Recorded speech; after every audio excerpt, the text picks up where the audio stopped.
देश के जो पर्यटक भी जो जाते हैं अजरबैजान या टर्की, जो हमारा ट्रेड के टाइज है उन पर इम्पैक्ट होगा। तो सरकार की तरफ से नहीं बल्कि नागरिक की तरफ से जो सोच है बाकायदा और जो उनका भारत विरोधी रुख है उसके खिलाफ आवाज़ें उठ रही हैं। ज़ारा जैसी कंपनीज तो स्पेनिश कंपनीज हैं, लेकिन बहुत ही मैन्युफैक्चरिंग उनकी टर्की में होती है। तो उन सारे प्रोडक्ट्स को बहिष्कार और बॉयकॉट करने की आवाज़ लोगों की तरफ से आ रही है। घोड़ों पर तो लोग बेट करते हैं ना, लेकिन आप गधे पर बेट कर रहे हैं, और गधे पर बेट कर रहे हैं वो भी बदमाश गधे पर, क्योंकि गधा तो सीधा होता है। अरविंद केजरीवाल तो पाकिस्तान के पोस्टर बॉय हैं।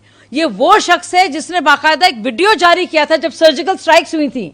अब बड़ी उनको भारत की फिक्र हो गई। देखिए, सरकार अपना काम करती है और देश के नागरिक अपना काम करते हैं।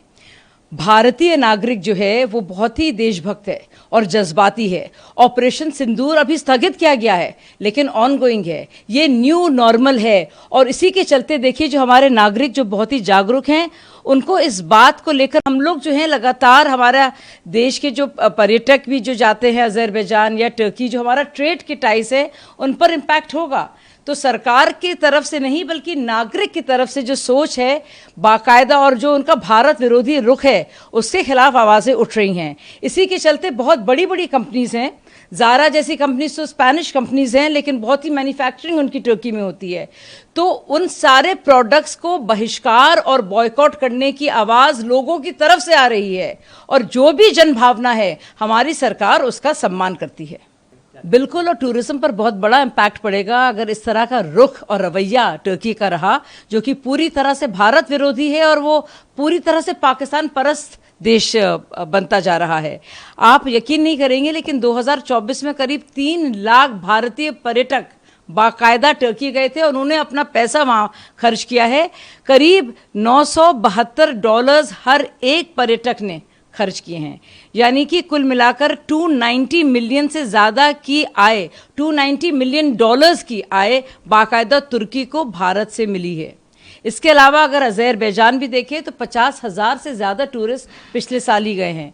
तो जाहिर सी बात है, अगर लगातार इस तरह के विरोध और भारत के खिलाफ ऐसे संवेदनशील मौके पर लगातार टर्की और अजरबैजान करेगा और पाकिस्तान की तरफ से बोलेगा, एक टेररिस्ट नेशन, एक रोग नेशन, एक बदमाश नेशन, और घोड़ों पर तो लोग बेट करते हैं ना, लेकिन आप गधे पर बेट कर रहे हैं, और गधे पर बेट कर रहे हैं वो भी बदमाश गधे पर, क्योंकि गधा तो सीधा होता है।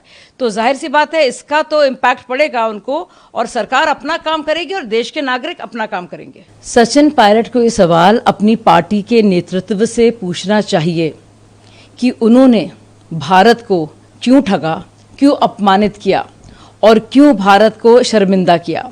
ये सवाल उनको पूछने के लिए इसलिए ज़रूरत है क्योंकि जाहिर सी बात है इतिहास और तथ्यों से उनका कुछ लेना देना नहीं है। अगर थोड़ा भी इतिहास पता होता तो ये बोलने की वो जुर्रत नहीं करते। 47-48 में जब वहाँ के ट्राइबल्स और कबालियों ने बाकायदा हमला किया था इंडिया पर, तो सैन्य कार्रवाई क्यों रोकी पंडित नेहरू ने, और इस पूरे मामले की मध्यस्थता को लेकर वो यूनाइटेड नेशंस क्यों गए।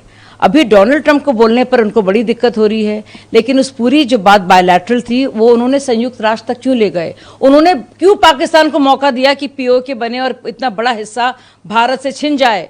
तो ये सारे सवाल कांग्रेस पार्टी को अपनी पार्टी के लीडरशिप से पूछने चाहिए और माफी मांगनी चाहिए कि उन्होंने क्यों ठगा भारत को, क्यों उन्होंने अपमानित किया, बजाय इस तरह से दुस्साहस कर रहे हैं ऐसे मौके पर जो बहुत ही जरूरी है हम लोग की एक जवाब दें। ऑल पार्टी मीटिंग्स में तो कांग्रेस पार्टी कुछ और कहती है, लेकिन यहाँ पे आंखें दिखाती है, भारत की सॉवरेनिटी को अंडरमाइन करती है, भारत को वीक दिखाने की कोशिश करती है, और भारत की सरकार को, भारत की सिक्योरिटी एजेंसीज को, भारत की आर्मी पर एक सवालिया निशान खड़ा करती है।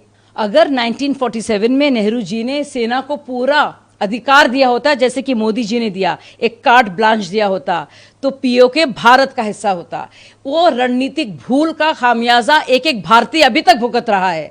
ये सवाल सचिन पायलट को बाकायदा अपनी पार्टी से पूछने चाहिए, और इस वक्त ना सिर्फ प्रधानमंत्री का शुक्रिया अदा करना चाहिए, जैसे कि वो बीएसएफ जवान की पत्नी कर रही है, शुक्रिया अदा कर रही है और कह रही है कि ऑपरेशन सिंदूर में उसको कितना यकीन है कि एक एक सुहाग जिसका गया है, जिस महिला का, उसका बदला प्रधानमंत्री ने लिया है, बजाय ये देखने के वो उस वक्त और जवाहरलाल नेहरू की गलतियां देखने के वो हमारे देश के प्रधानमंत्री पर ही सवाल उठा रहे हैं।